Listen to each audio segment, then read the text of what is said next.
So, what's up people and welcome to the Chapter 81 discussion of Kaiju number 8 or Kaiju8号. So Chapter 81 came out about 10 days ago, and as always I will leave a link to this chapter that's currently being shown on the publisher's official website, Manga Plus, for free to the North American audience. So if you're interested, I will go take a look at it before they pull this chapter back. Okay, so if you recall in Chapter 80, we were seeing a fairly intense battle between Kikoru Shinomiya and monster number 15. And prior to Chapter 80, monster number 15 was seriously giving Kikoru the beatdown. But what we found out in Chapter 80 was that there was an imprint existing of her mother's image in the battlesuit, and utilizing that, Kikoru was able to learn and improve her fighting skills. And through that, she was able to take on and basically defeat monster number 15 in a physical battle. But what ensued was that monster number 15 changed it to a psychological battle and started attacking Kikoru in the most vulnerable places in her psyche.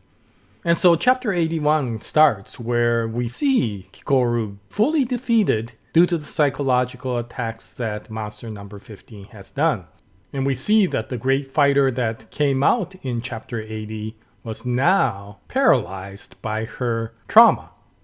And so headquarters is looking at this and they're seriously worried about Kikoru because she is now completely defenseless. And we're not sure exactly what monster number 15 will do to her.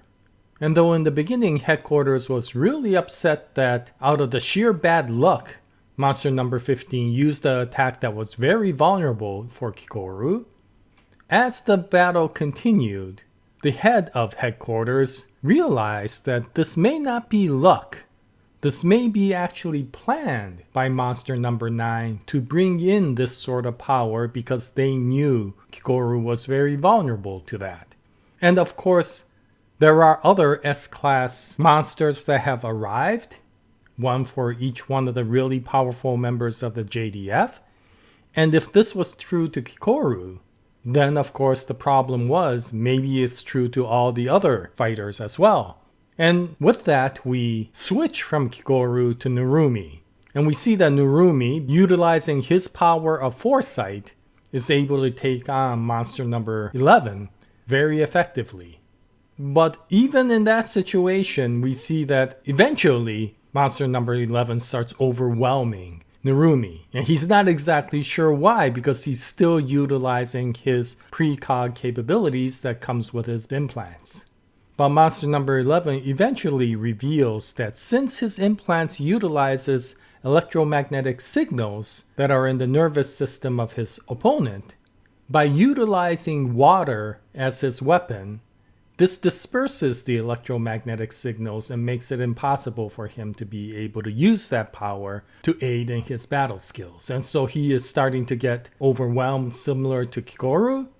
And then we of course switch to Vice Commander Hoshida, and similar to Narumi and Kikoru, he is finding a difficult time with his monster because this monster just happens to be extremely gifted in battling people who use blades as weapons, as of course Vice Commander Hoshina does. And so headquarters is starting to realize that these weren't S-class monsters that were randomly dispersed to each one of these powerful soldiers, but they were chosen for their specific capability.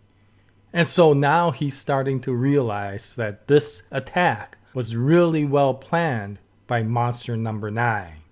And what I'm starting to think, although they don't explain it in the comic, is most likely this comes due to the fusing of monster number 9 with Commander Shinomiya, Kikoru's father. And because he was the one that trained many of these soldiers, by fusing with him and gaining his knowledge, that will probably give monster number 9 the ability to find ways of countering their capabilities.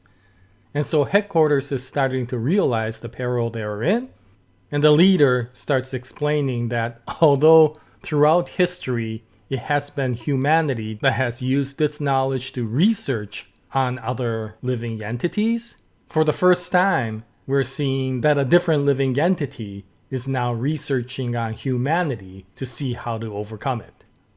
And from what we see in chapter 81, the results are devastating. And the final scene that we see is that one group that didn't have a really powerful soldier is completely overwhelmed by their S-class beast.